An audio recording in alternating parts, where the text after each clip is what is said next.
ನಮಸ್ಕಾರ, welcome back to my YouTube channel.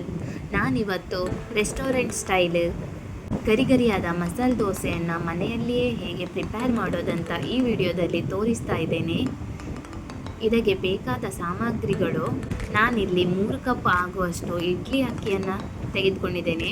ನೀವು ಯಾವುದೇ ಅಕ್ಕಿಯನ್ನು ಬೇಕಾದರೂ ತಗೊಳ್ಬೋದು. ಇದು ಎಲ್ಲ ದಿನಸಿ ಅಂಗಡಿಯಲ್ಲಿ ಸಿಗ್ತದೆ.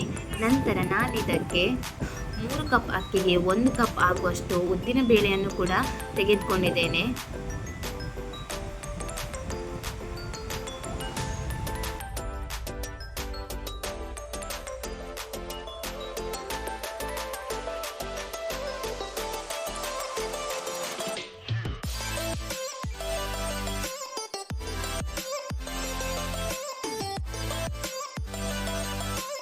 ನಂತರ ಇದೇ ಪಾತ್ರೆಗೆ ನಾನು 1 ಟೇಬಲ್ ಸ್ಪೂನಷ್ಟು ತೊಗರಿಬೇಳೆಯನ್ನು ತೆಗೆದುಕೊಂಡಿದ್ದೇನೆ.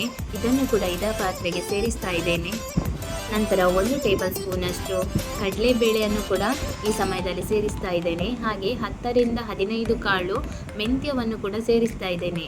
ಇದನ್ನು ನಾವು 4 ಗಂಟೆಗಳ ಕಾಲ ನೆನೆಸಿಡಬೇಕಾಗತ್ತೆ.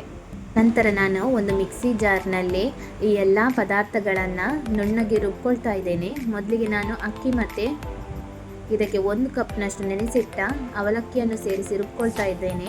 ನಂತರ ಅದನ್ನು ಒಂದು ಪಾತ್ರೆಗೆ ಟ್ರಾನ್ಸ್ಫರ್ ಮಾಡಿ ನಂತರ ಅದೇ ಮಿಕ್ಸಿ ಜಾರ್ನಲ್ಲಿ ಈ ಬೇಳೆಕಾಳುಗಳನ್ನು ನುಣ್ಣಗೆ ರುಬ್ಬಿಕೊಳ್ತಾ ಇದ್ದೇನೆ. ನಂತರ ಇದನ್ನು ಎರಡನ್ನೂ ಕೂಡ ಚೆನ್ನಾಗಿ ಮಿಕ್ಸ್ ಮಾಡಿ 8 ಗಂಟೆಗಳ ಕಾಲ ಫರ್ಮೆಂಟೇಷನ್ಗೆ ಇಡಬೇಕಾಗತ್ತೆ.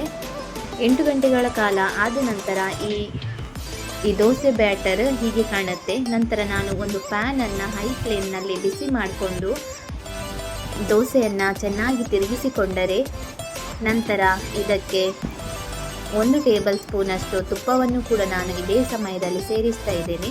ತುಪ್ಪ ಬೇಡದವರು ಸ್ಕಿಪ್ ಮಾಡ್ಬೋದು ಅಥವಾ ಯಾವುದೇ ಎಣ್ಣೆಯನ್ನು ಬೇಕಾದರೂ ನಾವು ಈ ಸಮಯದಲ್ಲಿ ಉಪಯೋಗಿಸಬಹುದು. ನಂತರ ಇದನ್ನು ಚಟ್ನಿ ಅಥವಾ ಸಾಂಬಾರ್ ಅಥವಾ ಬಟಾಟೆ ಬಾಜಿಯೊಂದಿಗೆ ಗರಿಗರಿಯಾದ ಮಸಾಲೆ ದೋಸೆಯು ಸವಿಯಲು ಸಿದ್ಧವಾಗುತ್ತೆ. Thank you for watching. Please subscribe my channel for more videos.